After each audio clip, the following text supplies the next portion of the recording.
The book of Matthew chapter 5 verse 22 says, "But I tell you that anyone who is angry with a brother or sister will be subject to judgment. Again, anyone who says to a brother or sister, 'worthless,' is answerable to the court.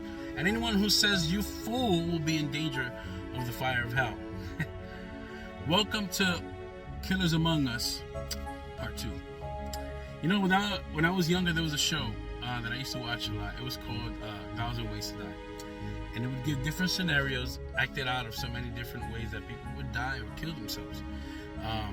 Yet here we are in a time where everywhere you go, you're not safe from seeing or even experiencing 1,000 Ways to Die.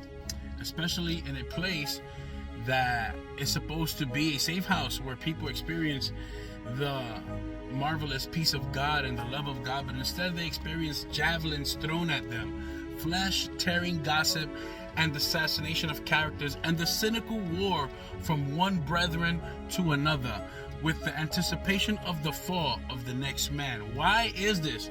Because unless we individually allow God to transform us and fill us with His love, we will always experience killers among us. Anybody would and could say that it is wrong for anyone to murder anyone. Obviously, we know that. Even the 10 Commandments say, "Thou shalt not commit murder." But if you take a close look at what's happening nowadays, I mean, think about it.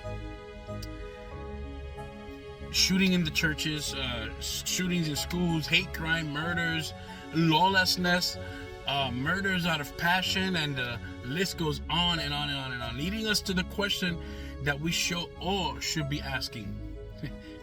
Where's the fear of God in all of this? Where is the fear of God in all of this? Some will say, "Well, Johnny's always been like that." And is that nobody has cared to try to fix the issue ever? And a lot of you probably agree with this. But if you agree, then this is the part where I get to tell you that you're wrong 1,000 times. This is why we have the laws of the land. And before that even existed, God established His own laws called the 10 Commandments, which one of the commandments was and is, "Thou shalt not kill." Or better yet said, "Thou shalt not commit a murder." Or better yet said, "Thou shalt not be a killer among us." But if that was all the commandment forbidden us to do, then it would be a good feeling to say that not many people break it. But unfortunately, we all know that that's not completely true. As a matter of fact, Jesus Himself predicted and prophesied that all these things will increase as time goes by, and that these will be the signs of the end being near. Truth is, regardless of what laws we have and regardless of the sacred commandments that God installed so that we can instill in us and in our children, it is a heck of a lot harder to keep obedience to the mandates that Jesus explained. But in the scheme of it all, knowing what's to come, why then would He say that if we are angry with one another, or if we speak with contempt of one another, we have broken the commandment? Why would Jesus say this? And He also said that if when we are praying, we remember that we have injured one another, we go at once and set things right before we go on with our prayer. But truth is that the last thing you see nowadays is that, especially among supposed Christians. You know, people who profess to have Christ within, but they act more like they have Christ to fill in. What do you mean, Johnny, fill in? Well, fill in because they take momentary Jesus-like behavior to fill in the dark, empty areas and cover their filthy behavior with the attempt to solidify their stupidity and make it justifiable and acceptable. When the truth is that all contentions are bad, and if we are in the wrong, we can only be worsted by keeping up the strife. Whether you accept it or not, bad thoughts are sins as well as bad acts. We need to do something, and that something that we need to do is to keep watch upon our hearts, where desires and feelings are born, because it promotes our mouths to kill, to commit murder. It promotes our mouths and our actions to be a killer amongst us. The cynical part of all of this is that people that slander their brother and slander their sister with the intent to bury you do it with passion and carry a fugazi feeling of pride, when in all reality, you're just a worthless fool according to the Bible. Listen, Johnny, you're using a lot of strong words like worthless and fool. I'm not liking that. Wouldn't that be considered judgmental and slanderous, Johnny, what you're saying right now? Not if the Bible calls it to be so. is not slandering if the Bible calls it to be so. Let's see what Solomon says. Let me prove this to you. Let's break it down. Proverbs 16:27, a worthless man plots evil, and his speech is like a scorching fire. And James tells us that a fool has a fire in his heart that sets his mouth ablaze. Let's take a deeper look at what Jesus said in Matthew chapter 12, verse 34 and 35. He says, you offspring of vipers, how can you being evil speak good things? For out of the abundance of the heart the mouth speaketh. The good man out of his good treasure bringeth forth good things, and an evil man out of the evil treasure bringeth forth evil things. Did you know that the power of life and death is in the tongue?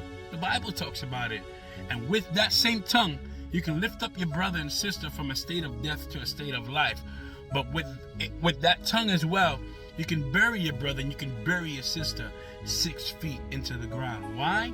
Because according to James chapter 3 verse 6, the tongue also is a fire, a world of evil amongst the parts of the body. It corrupts the whole body, sets the whole course of one's life on fire, and is itself set on fire by hell. Wow. Many people think that they have a right to pay back the injuries that they've received from other people. Many people think that it's okay to make a sister or a brother pay for what somebody has done to them. But that's not the Christ way of dealing with things. His law of love bids us to return good with evil, to return good for evil. The way we are to treat enemies or even those who not knowingly have offended us with a minor offense that we chose to escalate out of sheer immaturity and indulgence of our emotions, when Jesus says that the only way to solve this is to love and pray for your enemies. God is love. The Bible says it in the book of John. God is love, and he who is of God loves, for God is love. And the Bible tells us in 1 Corinthians chapter 13 verse 2, if I have the gift of prophecy and can fathom all the mysteries and all the knowledge, and if I have a faith that can move mountains, but I don't have love,